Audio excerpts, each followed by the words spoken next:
الحمد لله رب العالمين الرحمن الرحيم مالك يوم الدين إياك نعبد وإياك نستعين اهدنا الصراط المستقيم صراط الذين أنعمت عليهم غير المغضوب عليهم ولا الضالين.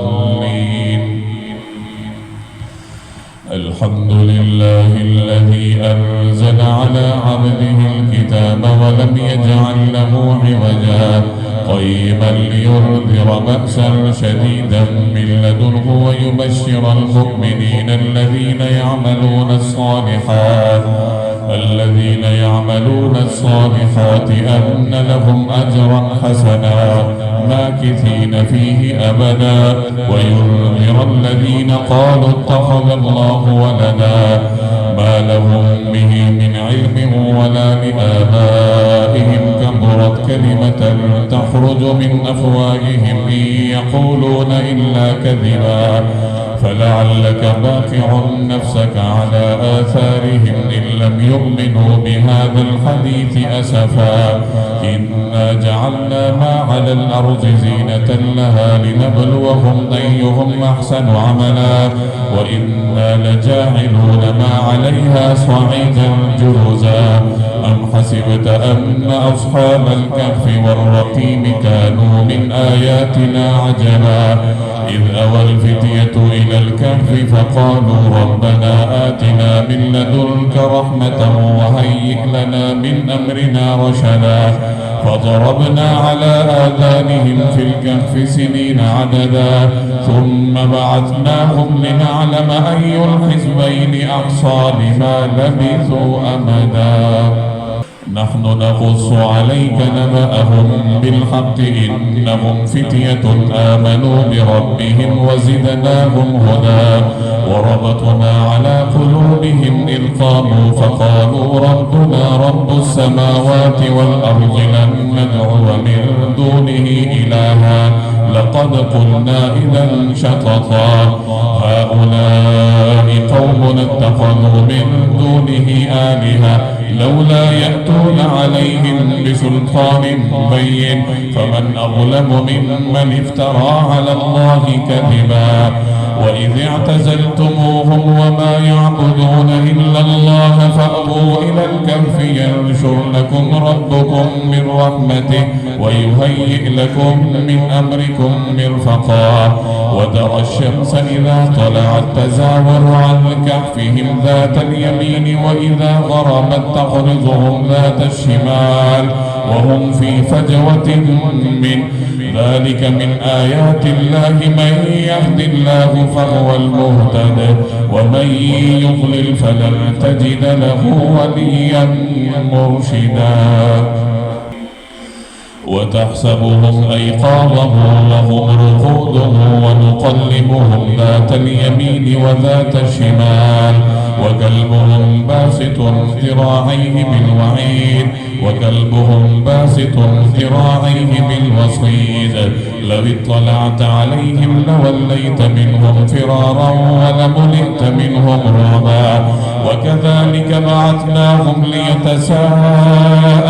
بينهم قال قائل منهم كم لبثتم قالوا لبثنا يوما أو بعض يوم قالوا ربكم أعلم بما لبثتم فابعثوا أحدكم بورقكم هذه إلى المدينة فلينظر أيها أزكى طعاما فليأتكم برزق منه فليتلطف ولا يشعرن بكم أحدا إنهم إن يظهروا عليكم يرجموكم أو يعيدوكم في ملتهم ولن تفلحوا إذا أبدا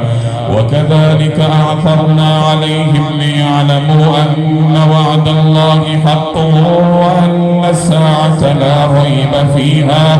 إذ يتنازعون بينهم أمرهم فقالوا بنوا عليهم بنيانا ربهم أعلم بهم قال الذين غلبوا على أمرهم لنتخذن عليهم مسجدا سيقولون ثلاثة رابعهم كلبهم ويقولون خمسة سادسهم كلبهم رجما بالغيب ويقولون سبعة وثامنهم كلبهم قل ربي أعلم بعدتهم ما يعلمهم إلا قليل فلا تمار فيهم إلا مراء ظاهرا ولا تستفت فيهم منهم أحدا ولا تقولن لشيء إني فاعل ذلك غدا إلا أن يشاء الله واذكر ربك إذا نسيت وقل عسى أن يهديني ربي لأقرب من هذا رشدا ولبثوا في كهفهم 300 سنين وازدادوا 9 قل الله أعلم بما لبثوا له غيب السماوات والأرض أبصر به وأسمع ما لهم من دونه من ولي ولا يشرك في حكمه أحدا واتل ما أوحي إليك من كتاب ربك لا مبدل لكلماته ولن تجد من دونه ملتحدا واصبر نفسك مع الذين يدعون ربهم بالغداة والعشي يريدون وجهه ولا تعد عيناك عنهم تريد زينة الحياة الدنيا ولا تطع من أغفلنا قلبه عن ذكرنا واتبع هواه وكان أمره فرطا وقل الحق من ربكم فمن شاء فليؤمن ومن شاء فليكفر إنا أعتدنا للظالمين نارا أحاط بهم سرادقها وإن يستغيثوا يغاثوا بماء كالمهل يشوي الوجوه بئس الشراب وساءت مرتفقا إن الذين آمنوا وعملوا الصالحات إنا لا نضيع أجر من أحسن عملا أولئك لهم جنات عدن تجري من تحتهم الأنهار يحلون فيها من أسابر من ذهب ويلبسون ثيابا خضرا من سندس واستبرق متكئين فيها على الأرائك نعم الثواب وحسنت مرتفقا واضرب لهم مثل الرجلين جعلنا لأحدهما جنتين من أعناب وحففناهما بنخل وجعلنا بينهما زرعا كلتا الجنتين آتت أكلها ولم تظلم منه شيئا وفجرنا خلالهما نهرا وكان له ثمر فقال لصاحبه وهو يحاوره أنا أكثر منك مالا وأعز نفرا ودخل جنته وهو ظالم لنفسه قال ما أظن أن تبيد هذه أبدا وما أظن الساعة قائمة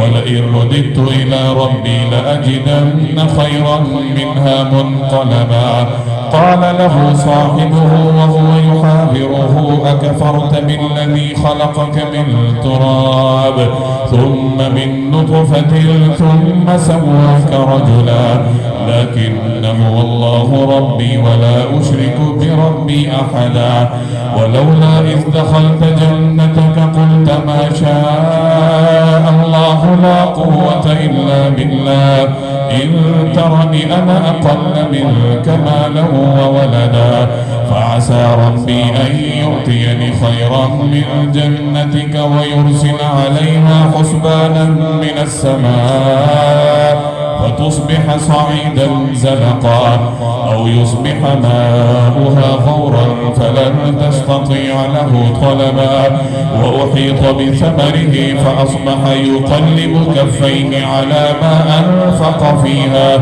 وهي خاوية على عروشها ويقول يا ليتني لم أشرك بربي أحدا ولم تكن له فئة ينصرونه من دون الله وما كان منتصرا هنالك الولاية لله الحق، هو خير ثوابا وخير عقبا. واضرب لهم مثل الحياة الدنيا كماء أنزلناه من السماء فاختلط به نبات الأرض فأصبح هشيما تذروه الرياح وكان الله على كل شيء مقتدرا. المال والبنون زينة الحياة الدنيا والباقيات الصالحات خير عند ربك ثوابا وخير أملا. ويوم نسير الجبال وترى الأرض بارزة وحشرناهم فلم يغادر منهم أحدا وعرضوا على ربك صفا لقد جئتمونا كما خلقناكم أول مرة بل زعمتم أن لن نجعل لكم موعدا.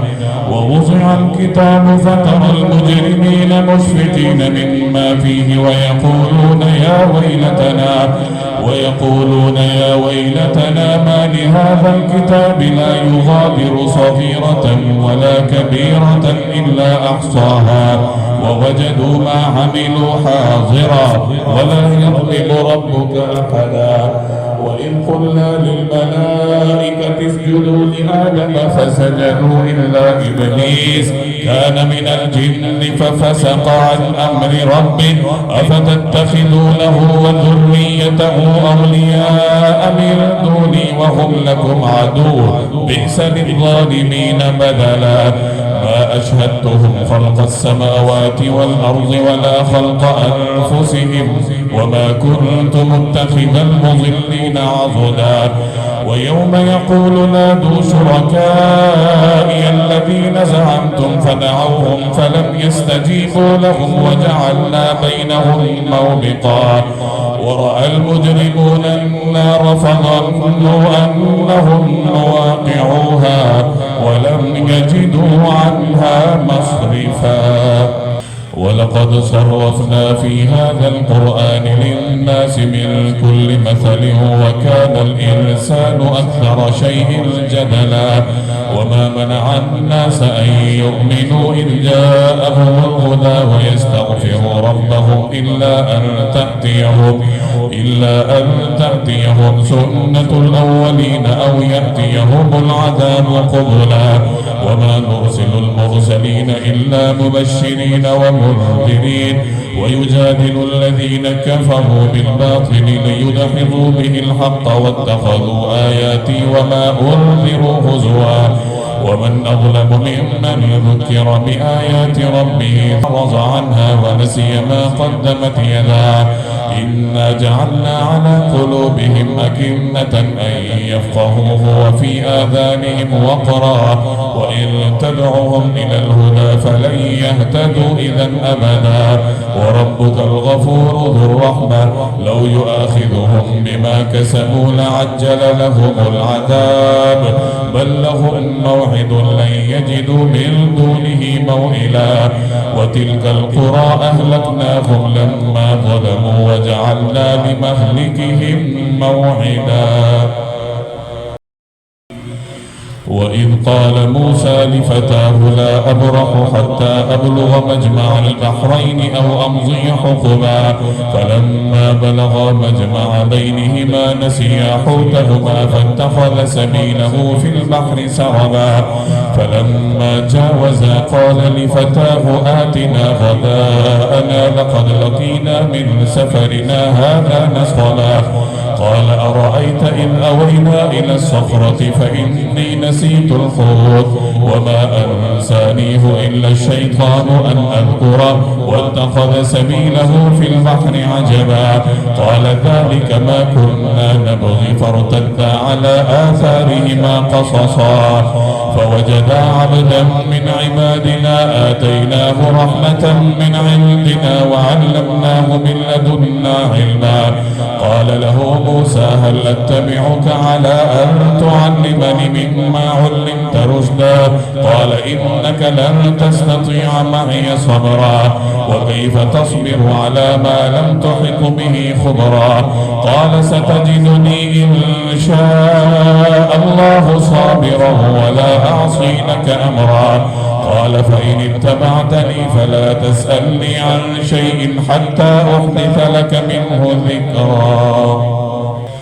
فانطلقا حتى إذا ركبا في السفينة خرقها قال أخرقتها لتغرق أهلها لقد جئت شيئا إمرا قال ألم أقل إنك لن تستطيع معي صبرا قال لا تؤاخذني بما نسيت ولا ترهقني من أمري عسرا فانطلقا حتى إذا لقيا غلاما فقتله قال أقتلت نفسا زكية بغير نفس لقد جئت شيئا نكرا قال ألم نقل لك إنك لن تستطيع معي صبرا قال إن سألتك عن شيء بعدها فلا تصاحبني قد بلغت من لدني عذرا فانطلقا حتى إذا أتيا أهل قرية استطعما أهلها فأبوا أن يضيفوهما فوجدا فيها جدارا يريد أن ينقض فأقام قال لو شئت لاتخذت عليه أجرا قال هذا فراق بيني وبينك سأنبئك بتأويل ما لم تستطع عليه صبرا أما السفينة فكانت لمساكين يعملون في البحر فأردت أن أعيبها وكان وراءهم ملك يأخذ كل سفينة غصبا وأما الغلام فكان أبواه مؤمنين فخشينا أن يرهقهما طغيانا وكفرا فأردنا أن يبدلهما ربهما خيرا منه زكاة وأقرب رحما وأما الجدار فكان لغلامين يتيمين في المدينة وكان تحته كنز لهما وكان أبوهما صالحا فأراد ربك أن يبلغا أشدهما ويستخرجا كنزهما رحمة من ربك وما فعلته عن أمري ذلك تأويل ما لم تستطع عليه صبرا ويسألونك عن ذي القرنين قل سأتلو عليكم منه ذكرا إنا مكنا له في الأرض وآتيناه من كل شيء سببا فأتبع سببا حتى إذا بلغ مغرب الشمس وجدها تغرب في عين حمئة ووجد عندها قوما قلنا يا ذا القرنين إما أن تعذب وإما أن تتخذ فيهم حسنا قال أما من ظلم فسوف نعذبه ثم يرد إلى ربه فيعذبه عذابا نكرا وأما من آمن وعمل صالحا فله جزاء الحسنى وسنقول له من أمرنا يسرا ثم أتبع سببا حتى إذا بلغ مطلع الشمس وجدها تطلع على قوم لم نجعل لهم من دونها سترا كذلك وقد أحطنا بما لديه خبرا ثم أتبع سببا حتى إذا بلغ بين السدين وجد من دونهما قوما لا يكادون يفقهون قولا قالوا يا ذا القرنين إن يأجوج ومأجوج مفسدون في الأرض فهل نجعل لك خرجا على أن تجعل بيننا وبينهم سدا قال ما مكنني فيه ربي خير فأعينوني بقوة أجعل بينكم وبينهم ردما آتوني زبر الحديد حتى إذا ساوى بين الصدفين قال انفخوا حتى إذا جعله نارا قال آتوني أفرغ عليه قطرا فما استطاعوا أن يظهروه وما استطاعوا له نقبا قال هذا رحمة من ربي فإذا جاء وعد ربي جعله دكا وكان وعد ربي حقا. وتركنا بعضهم يومئذ يموج في بعض ونفخ في الصور فجمعناهم جمعا وعرضنا جهنم يومئذ للكافرين عرضا. الذين كانت أعينهم في غطاء عن ذكري وكانوا لا يستطيعون سمعا. أفحسب الذين كفروا أن يتخذوا عبادي من دوني أولياء إنا أعتدنا جهنم للكافرين نزلا. قل هل ننبئكم بالأخسرين أعمالا الذين ضل سعيهم في الحياة الدنيا وهم يحسبون أنهم يحسنون صنعا. أولئك الذين كفروا بآيات ربهم ولقائه فحبطت أعمالهم فلا نقيم لهم يوم القيامة وزنا. ذلك جزاؤهم جهنم بما كفروا واتخذوا آياتي ورسلي هزوا. إن الذين آمنوا وعملوا الصالحات كانت لهم جنات الفردوس نزلا خالدين فيها لا يبغون عنها حولا. قل لو كان البحر بدادا لكلمات ربي لنفد البحر قبل أن تنفد كلمات ربي ولو جئنا بمثله مددا. قل إنما أنا بشر مثلكم يوحى إلي أنما إلهكم إله واحد فمن كان يرجو لقاء ربه فليعمل عملا صالحا ولا يشرك بعبادة ربه أحدا. كافها يا عين صاد. ذكر رحمة ربك عبده زكريا إذ نادى ربه نداء خفيا قال رب إني وهن العظم مني واشتعل الرأس شيبا ولم نكن بدعائك رب شقيا وإني خفت الموالي من ورائي وكانت امرأتي عاقرا فهب لي من لدنك وليا يرثني ويرث من آل يعقوب واجعله رب رضيا. يا زكريا إنا نبشرك بغلام اسمه يحيى لم نجعل له من قبل سميا. قال رب أنى يكون لي غلام وكانت امرأتي عاقرا وقد بلغت من الكبر عتيا. قال كذلك قال ربك هو علي هين وقد خلقتك من قبل ولم تك شيئا. قال رب اجعل لي آية. قال آيتك ألا تكلم الناس 3 ليال سويا. فخرج على قومه من المحراب فأوحى إليهم أن سبحوا بكرة وعشيا. يا يحيى خذ الكتاب بقوة وآتيناه الحكم صبيا وحنانا من لدنا وزكاة وكان تقيا برا بوالديه ولم يكن جبارا عصيا. وسلام عليه يوم ولد ويوم يموت ويوم يبعث حيا. واذكر في الكتاب مريم إذ انتبذت من أهلها مكانا شرقيا فاتخذت من دونهم حجابا فأرسلنا إليها روحنا فتمثل لها بشرا سويا. قالت إني أعوذ بالرحمن منك إن كنت تقيا. قال إنما أنا رسول ربك لأهب لك غلاما زكيا. قالت أنى يكون لي ولد ولم يمسسني بشر ولم نك بغيا. قال كذلك قال ربك هو علي هين ولنجعله آية للناس ورحمة منا وكان أمرا مقضيا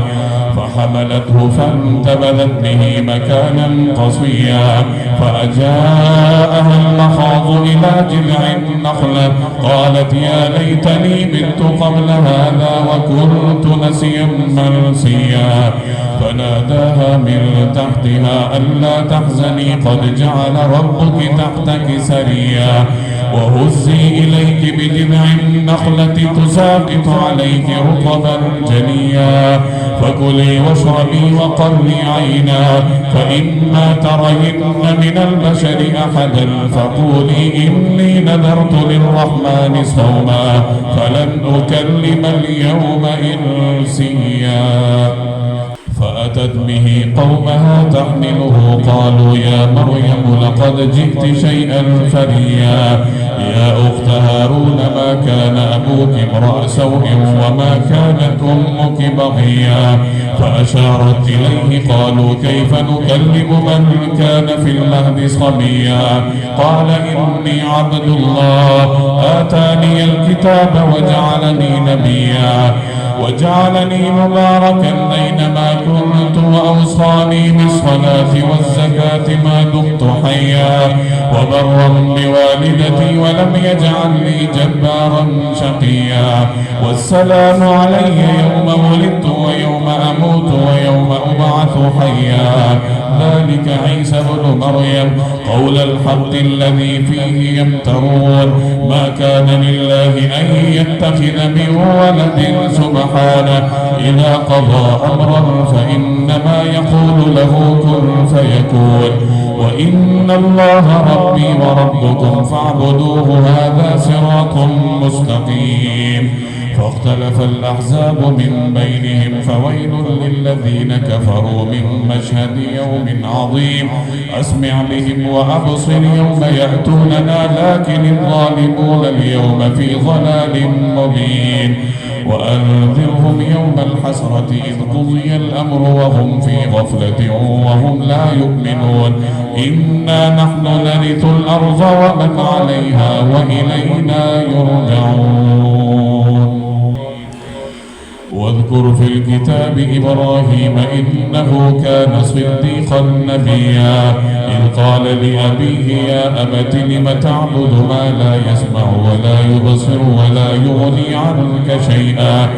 يا أبت إني قد جاءني من العلم ما لم يأتك فاتبعني أهدك صراطا سويا يا أبت لا تعبد الشيطان إن الشيطان كان للرحمن عصيا يا أبت إني أخاف أن يمسك عذاب من الرحمن فتكون للشيطان وليا قال أراغب أنت عن آلهتي يا إبراهيم لئن لم تنته لأرجمنك واهجرني مليا قال سلام عليك سأستغفر لك ربي إنه كان بي حفيا وأعتزلكم وما تدعون من دون الله وأدعو ربي عسى ألا أكون بدعاء ربي شقيا فلما اعتزلهم وما يعبدون من دون الله وهبنا له إسحاق ويعقوب وكلا جعلنا نبيا ووهبنا لهم من رحمتنا وجعلنا لهم لسان صدق عليا واذكر في الكتاب موسى إنه كان مخلصا وكان رسولا نبيا وناديناه من جانب الطور الأيمن وقربناه نجيا ووهبنا له من رحمتنا أخاه هارون نبيا واذكر في الكتاب إسماعيل إنه كان صادق الوعد وكان رسولا نبيا وكان يأمر أهله بالصلاة والزكاة وكان عند ربه مرضيا واذكر في الكتاب إدريس إنه كان صديقا نبيا ورفعناه مكانا عليا أولئك الذين أنعم الله عليهم من النبيين من ذرية ذرية آدم وممن حملنا مع نوح ومن ذرية إبراهيم وإسرائيل وممن هدينا واجتبينا إذا تتلى عليهم آيات الرحمن خروا سجدا وبكيا فخلف من بعدهم خلف أضاعوا الصلاة واتبعوا الشهوات فسوف يلقون غيا إلا من تاب وآمن وعمل صالحا فأولئك يدخلون الجنة ولا يظلمون شيئا جنات عدن التي وعد الرحمن عباده بالغيب إنه كان وعده مأتيا لا يسمعون فيها لغوا إلا سلاما ولهم رزقهم فيها بكرة وعشيا تلك الجنة التي نورث من عبادنا من كان تقيا وما نتنزل إلا بأمر ربك له ما بين أيدينا وما خلفنا وما بين ذلك وما كان ربك نسيا رب السماوات والأرض وما بينهما فاعبده واصطبر لعبادته هل تعلم له سميا ويقول الإنسان أإذا ما مت لسوف أخرج حيا أولا يذكر الإنسان أنا خلقناه من قبل ولم يك شيئا فوربك لنحشرنهم والشياطين ثم لنحضرنهم حول جهنم جثيا ثم لننزعن من كل شيعة أيهم أشد على الرحمن عتيا ثم لنحن أعلم بالذين هم أولى بها صليا وإن منكم إلا واردها كان على ربك حتما مقضيا ثم ننجي الذين اتقوا ونذر الظالمين فيها جثيا وإذا تتلى عليهم آياتنا بينات قال الذين كفروا للذين آمنوا أي الفريقين خير مقاما وأحسن نديا وكم أهلكنا قبلهم من قرن هم أحسن أثاثا ورئيا قل من كان في الضلالة فليمدد له الرحمن مدا حتى إذا رأوا ما يوعدون إما العذاب وإما الساعة فسيعلمون من هو شر مكانا وأضعف جندا ويزيد الله الذين اهتدوا هدى والباقيات الصالحات خير عند ربك ثوابا وخير مردا أفرأيت الذي كفر بآياتنا وقال لأوتين مالا وولدا أطلع الغيب أم اتخذ عند الرحمن عهدا كلا سنكتب ما يقول ونمد له من العذاب مدا ونرثه ما يقول ويأتينا فردا واتخذوا من دون الله آلهة ليكونوا لهم عزا كلا سيكفرون بعبادتهم ويكونون عليهم ضدا ألم تر أنا أرسلنا الشياطين على الكافرين تؤزهم أزا فلا تعجل عليهم إنما نعد لهم عدا يوم نحشر المتقين إلى الرحمن وفدا ونسوق المجرمين إلى جهنم وردا لا يملكون الشفاعة إلا من اتخذ عند الرحمن عهدا وقالوا اتخذ الرحمن ولدا لقد جئتم شيئا إدا تكاد السماوات يتفطرن منه وتنشق الأرض وتخر الجبال هدا أن دعوا للرحمن ولدا وما ينبغي للرحمن أن يتخذ ولدا إن كل من في السماوات والأرض إلا آتي الرحمن عبدا لقد أحصاهم وعدهم عدا وكلهم آتيه يوم القيامة فردا إن الذين آمنوا وعملوا الصالحات سيجعل لهم الرحمن ودا فإنما يسرناه بلسانك لتبشر به المتقين وتنذر به قوما لدا وكم أهلكنا قبلهم من قرن هل تحس منهم من أحد أو تسمع لهم ركزا طه ما أنزلنا عليك القرآن لتشقى إلا تذكرة لمن يخشى تنزيلا ممن خلق الأرض والسماوات العلى الرحمن على العرش استوى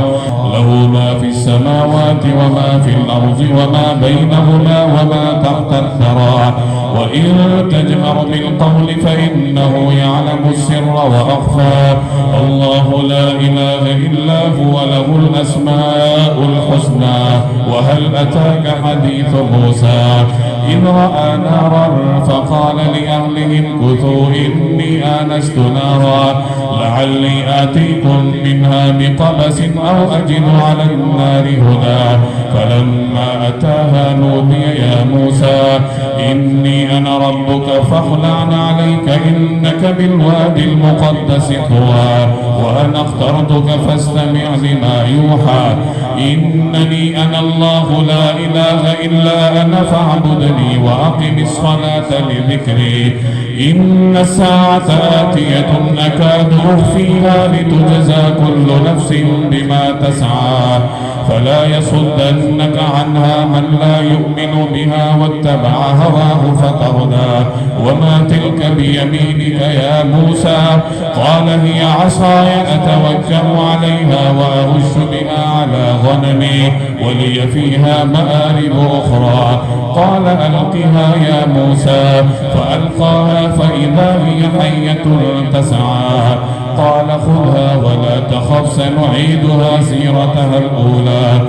واضمم يدك إلى جناحك تخرج بيضاء من غير سوء آية أخرى لنريك من آياتنا الكبرى اذهب إلى فرعون إنه طغى قال رب اشرح لي صدري ويسر لي أمري واحلل عقدة من لساني يفقه قولي واجعل لي وزيرا من أهلي هارون أخي اشدد به أزري وأشركه في أمري كي نسبحك كثيرا ونذكرك كثيرا إنك كنت بنا بصيرا قال قد أوتيت سؤلك يا موسى ولقد مننا عليك مرة أخرى إذ أوحينا إلى أمك ما يوحى أن اقذفيه في التابوت فاقذفيه في اليم فليلقه اليم بالساحل يأخذه عدو لي وعدو له